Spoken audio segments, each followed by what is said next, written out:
Hi, I'm Dan Wasson. I'm a producer for Star Wars The Force Unleashed on the Sony PlayStation 2. We're going to show you some of the exciting and unique content on one of our early levels today, but before we get into it, I want to talk a little bit about what The Force Unleashed is all about.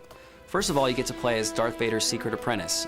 This is a new character we've created just for these versions of the game, and someone you've never seen before from the Star Wars universe. The game takes place between episodes 3 and 4, which is a new time period that people haven't really seen before in the movie, so we're really excited about giving you more information and insight into what's going on in the galaxy. Coordinates for Nar Shaddaa locked. Prepare for light speed.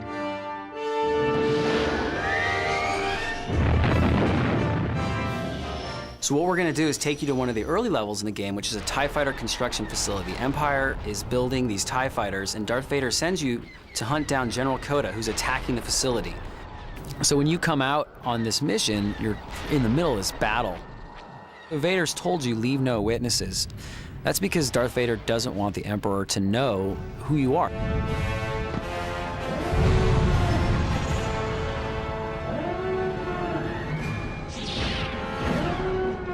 So right off the bat, you can see that the place has been under attack, there's fires burning, and there's guards, some of Kota's guards, who are blocking your way. So I've got Ben here with me today, helping show off some of the awesome powers. Right there, he's using grip. He really easily can pick something up. Right there, he just did a repulse.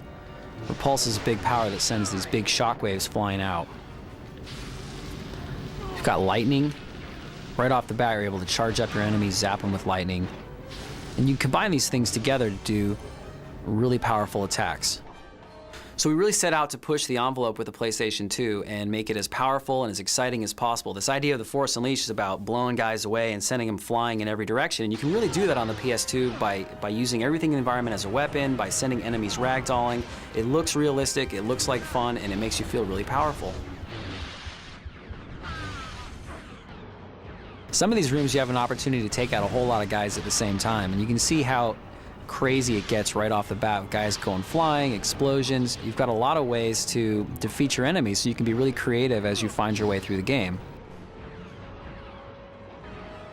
So one of the cool powers that's kind of a little Easter egg is you can actually grip a turret with the Force, and a Jedi doesn't stop and use a gun turret, but he can use his mind to control it and take enemies out. So the game's set up to let you upgrade your powers and buy new combos as you go through. You start out pretty powerful. You've got lightning and push and your lightsaber, but as you defeat enemies, you can unlock more and more powers, and they get bigger, do more damage, and really help you kick a lot more butt as you go through the game. Where is the Jedi? One of the interesting things about the Secret Apprentice when you start the game is that you're kind of allowed to be a bad guy. You're going out on these missions doing the bidding of Darth Vader. So for once in the Star Wars universe, we give you the opportunity to kind of see what it's like to play with the dark side. We give you powers like choke, which normal Jedis wouldn't use, but because Vader's trained you, Vader's definitely the master of the choke, you're going to see that employed in some of these scenes where you can pick guys up, and you can actually use it in real time as well. It's a different way to defeat your enemies, but definitely effective.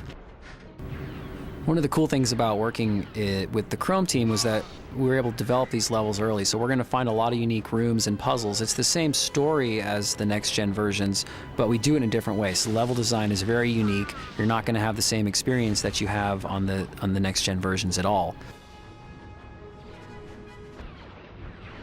Now, as Darth Vader's Secret Apprentice, you're going to start out with this costume that you see right now, but as you play through the game, you'll unlock more. Those are rewards for beating bosses at the end of levels. Generally, you're going to get a costume, you're going to unlock new powers, and then you can play those costumes, you can put them on wherever you like at the start of a level. So one of the cool parts of this level is the mini-boss fight against the AT-ST. You're going to go up against something this big in other parts of the game, but this is the first time you see something that's this large, so you're going to have to kind of come up with new strategies to take him out. You can't run up and whack on with your lightsaber, he's going to step on you. Kind of forces you to re-examine how you're going to defeat something that's this big and this powerful.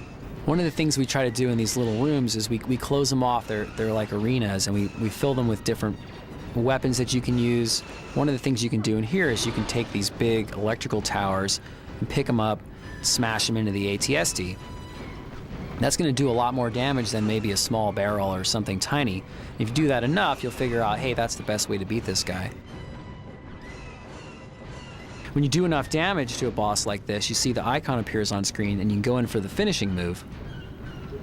And the finishing move makes you match different button presses, which happen randomly, And if you do it with the right timing, you're going to be able to do lots of damage to this boss, and ultimately you get the big payoff at the end. And you get to smash them, crush them up in a ball. So I don't think anybody's ever seen anything like that before in a game. Okay, so we just gave you a small glimpse at the TIE Fighter construction factory on the PlayStation 2, and this is really the tip of the iceberg. You've got these huge powers, these big combos that you're going to unlock as you go through the game and get more powerful as Darth Vader's secret apprentice. We're also going to give you a lot of unique content that you won't find in the next-gen systems, like our Jedi Temple missions, Nar Shaddaa Bar. These are really cool places that you've never seen before in the Star Wars universe.